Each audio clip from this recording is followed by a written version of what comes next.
ગુજરાતના 17,000 દુકાનદારોને વિનંતી સાથે સ્પષ્ટતા કરવાની કે આજે 21 તારીખ થઈ, સત્તાવાર અને બિનસત્તાવાર જાણકારી મળેલ છે કે હજુ 25% દુકાનોમાં માલ પહોંચાડવાનો બાકી છે.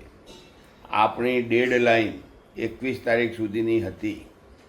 હવે એવું સ્પષ્ટ જણાઈ આવે છે કે આજે 21 તારીખ પૂરી થશે, પરંતુ નિગમ દ્વારા બાકી જ્યાં જ્યાં જથ્થો નથી પહોંચ્યો ત્યાં પહોંચાડવાની શક્યતા બહુ ઓછી છે.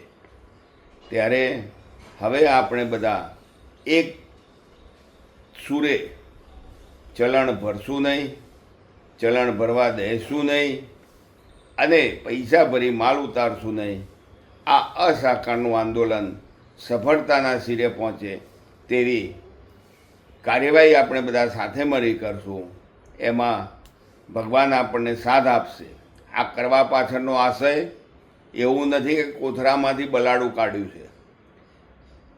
સતત આખો મહિનો જ્યાં જ્યાં માલ નથી પહોંચ્યો ત્યાંથી દુકાનદારોના ફોન આવતા, વોટ્સઅપ મેસેજ આવતા, જેની સંપૂર્ણ રજૂઆત સતત આપણે સરકારમાં કેબિનેટ મંત્રીશ્રીને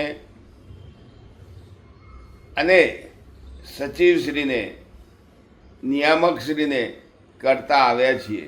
પરંતુ ગુજરાતની ધરતીને બોડી બામણીનું ખેતર સમજી, દુકાનદારોને વેઠિયા સમજી જે આંખ આડા કાન કરવાનો પ્રયત્ન કર્યો, એની સામે દુકાનદારોની જાગૃતતા અને સરકારમાં જે નગરોળ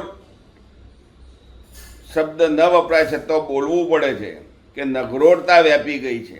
આ નગરોળતા હટાવવા માટે, સરકારને મજબૂર કરવા માટે આપણે આ હથિયારનો ઉપયોગ કર્યો છે.